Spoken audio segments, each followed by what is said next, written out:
हालात बदल गए, जज्बात बदल गए। भारत का ऑपरेशन सिंदूर झपटना पलटना, पलटकर झपटना के मज़दाक भारत ने हम पर निशाना बनाकर हमारे फौजी तंसीबात और आबी जखीरों को भी हमारे एयर बेसेस देखते ही देखते खंडरात बन गए। पाकिस्तान की हुकूमत ने कह दिया ना, I will wait.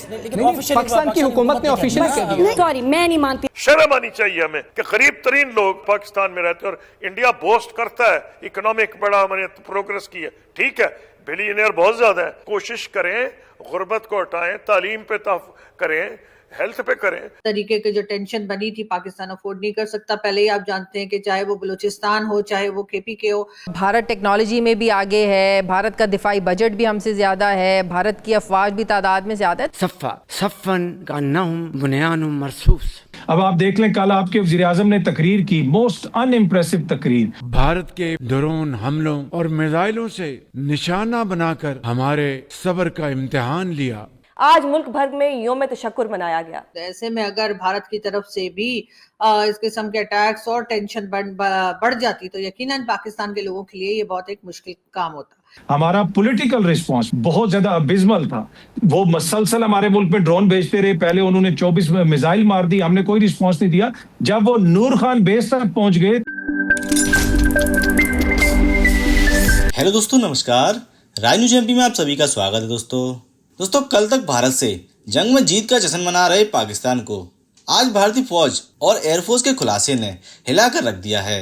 भारत ने पाकिस्तान में घुसकर जो पाकिस्तानी आर्मी की एयरबेस तबाह किए हैं, उसे देख अब पाकिस्तानी पीएम ने भी लाइव टीवी पर मान लिया है। दोस्तों, भारतीय आर्मी की पाकिस्तान पर कार्रवाई के खुलासे से अब पाकिस्तानी मीडिया बुरी तरह बौखला गया है। कल तक भारतीय हमलों पर झूठ बोलने वाला पाकिस्तान आज सच सामने आता देख लाइव टीवी पर चीख चीख कर रोता दिखाई दिया। रही कहीं कसर, पाकिस्तानी पीएम ने पाकिस्तानी एयरबेस के तबाह होने की खबर सुनाकर पाकिस्तानियों की खुशी गम में बदल दी।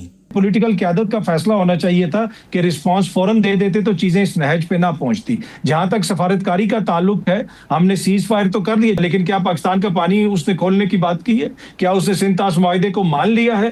क्या उसने कहा है कि जाहिर है बात होगी, इसके बगैर तो पाकिस्तान भी जाहिर है आगे नहीं बढ़ेगा ना। ये तो सब बातें अब होंगी ना। ऑल्दो के भारत अभी भी आलमी दुनिया की एक तरह से जरूरत है। चाइना के मुकाबले में कुछ ताकतें उसको खड़ा करना चाहती हैं। पाकिस्तान की जो सफारतकारी थी और पाकिस्तान ने जो किया वो उसमें यकीनन उन्होंने इंपॉर्टेंट किरदार अदा किया, लेकिन कुछ चीजें बेहतर तरीके से की जा सकती थी। हमारे आप वजीर दिफा की बॉडी लैंग्वेज देख लें। वो जब टीवी इंटरव्यू दे रहे होते थे, कभी वो सर खुजा रहे हैं, कभी वो ऐसे बैठे हुए, कभी वो ये कह रहे हैं कि हम 30 साल से यहाँ पे दहशतगर्दों को पाल रहे थे। बिलावल ने भी जाके उसकी तस्दीक कर दी। तो बहुत सारी चीजें जिनको बेहतर तरीके से किया जा सकता था। अगर सफारतकारी इतनी थी तो हमारे तो वजीर खारजा का नाम भी नहीं लिया। मार्को रूबियो ने अपनी ट्वीट के अंदर जिस क़यादत से उन्होंने बात की, उसमें उन्होंने शहबाज शरीफ साहब का नाम लिया और उसके अलावा NSA का नाम लिया और आर्मी चीफ का नाम लिया।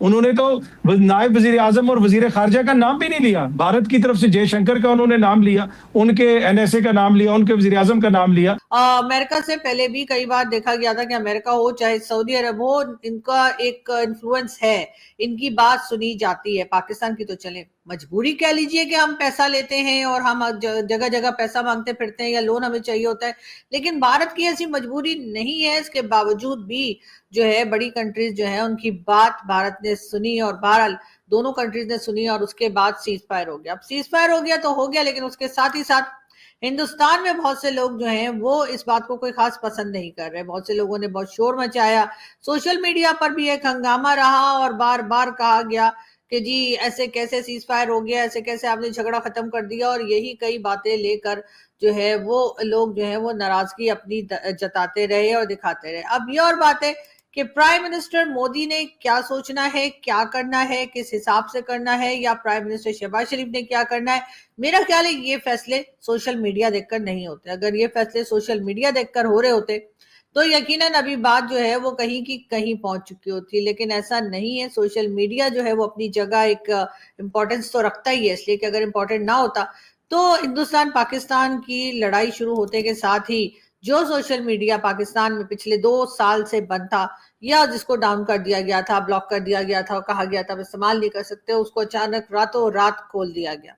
और उससे यही हुआ कि जी दोनों तरफ के लोग जो हैं वो एक दूसरे के ऊपर जो है लड़ने शुरू हो गए, एक दूसरे को कुछ ना कुछ बोलने लगे। बहुत सी चीजें ऐसी हुई जो कि यकीनन सोशल मीडिया इस्तेमाल करने वाले ही समझ सकते हैं कि किस हद तक लोग चले जाते हैं और कहां तक ट्रोलिंग की जाती है और कहां तक लोगों गलत किस्म की जबान इस्तेमाल की जाती है। बीएलए कौन है और टीटीपी कौन है ये तो आप लोग जानते ही हैं, लेकिन उसके अलावा भी तो कितने ही ग्रुप हैं जो कि पाकिस्तान से ऑपरेट करते हैं। और पाकिस्तान से क्या वजह है कि उसामा बिन लादेन हमारे यहाँ सही निकलता है? क्या बात है कि हमारा ही प्राइम मिनिस्टर इमरान खान जिस वक्त प्राइम मिनिस्टर थे वो उठकर नेशनल असेंबली में कहते हैं कि जी उसामा बिन लादेन को शहीद बताते हैं। क्यों हमारे लोग आज भी जो टीवी चैनल्स पे, इंडियन टीवी चैनल्स पे जाते हैं, आजकल तो चले बंद हुआ है कि हमारे गेस्ट वहां नहीं जा रहे, मतलब हमारे लोग वहां पे एज अ गेस्ट नहीं जा रहे, एज अ पैनलिस्ट नहीं जा रहे, मगर जब जाया करते थे आप यूट्यूब पे देख लीजिए उठाकर, चाहे वो पीएमएलएन के लोग हों चाहे वो पीपल्स पार्टी के लोग हों, जब उनसे पूछा जाता है हाफिज सईद के बारे में, मसूद अजहर के बारे में, वो कहते हैं वो जी अल्हम्दुलिल्लाह वो तो हमारे हीरो हैं। नहीं जी, उन्होंने तो कोई ऐसा काम नहीं किया, वो तो मदरसा चलाते हैं, वो तो बहुत नेक काम करते हैं। तो ये बातें जो है ये कैमरा में है, ये वो जमाना नहीं है कि जब सिर्फ पीटीवी हुआ करता था या सिर्फ दूरदर्शन हुआ करता था, जो शो आके निकल गया, उसके बाद कोई उसे दोबारा नहीं देख सकता था क्योंकि ना यूट्यूब था ना कुछ था। ये शोज आपके यूट्यूब पे है, आप कोई पुरानी बात नहीं कर रही हूं मैं। ये गेस्ट वेस्ट बुलाना, पैनलिस्ट वैनलिस्ट तो अभी बंद हुए हैं, लेकिन उससे पहले आप देख लीजिए, कोई समझे 15 दिन पहले के शोज उठा लीजिए, 10 दिन पहले के शोज उठा लीजिए, चले उससे भी पीछे चले जाइए, थोड़ा सा 1 मंथ निकल जाने दीजिए, उसके बाद 20 दिन के पहले के शोज देख लीजिए, जहां पर भी पूछा गया कि जी आपके यहाँ टेररिस्ट पाए जाते हैं, आप कहते नहीं। जहां पे कहा गया जी हाफिज सईद वो जी वो तो हीरो है हमारे, जी हाफिज सईद साहब तो जी वो तो मदरसा चलाते हैं, जी वो तो बड़ा नेक काम करते हैं। मसूद अजहर, हाँ जी वो भी बड़ा नेक काम करते हैं, वो भी बड़े अच्छे इंसान है। तो ये सारी बातें हमारे लोग करते हैं, ये सारी बातें हमें इसी तरीके से सपोर्ट किया जाता है। फिर आप देख लेते हैं मियां मिट्ठू को, कितनी बार हमने बताया कि भाई मियां मिट्ठू जो है वो सिंध में और पंजाब में जो क्रिश्चियंस हैं और जो हिंदू फैमिलीज हैं उनकी बच्चियों को उठा के ले जाता है। कई बार बताया कि जी वो, मैंने ही नहीं कई लोगों ने बताया, लोग गले फाड़ फाड़ के चिल्ला रहे होते हैं हमारे यूट्यूबर्स कि जी देखिए उनके साथ गलत हो रहा है, लेकिन नहीं, ना मियां मिट्ठू अरेस्ट होता है, ना हाफिज सईद को कोई सजा होती है। अब हाउस अरेस्ट करने का क्या मतलब है? अपने मतलब उसको दामाद बना के रखा हुआ है, हाउस अरेस्ट का मुझे तो कोई समझ में नहीं आता है। इमरान खान हाउस अरेस्ट नहीं हो सकते, लेकिन हाँ हाफिज सईद हो सकता है।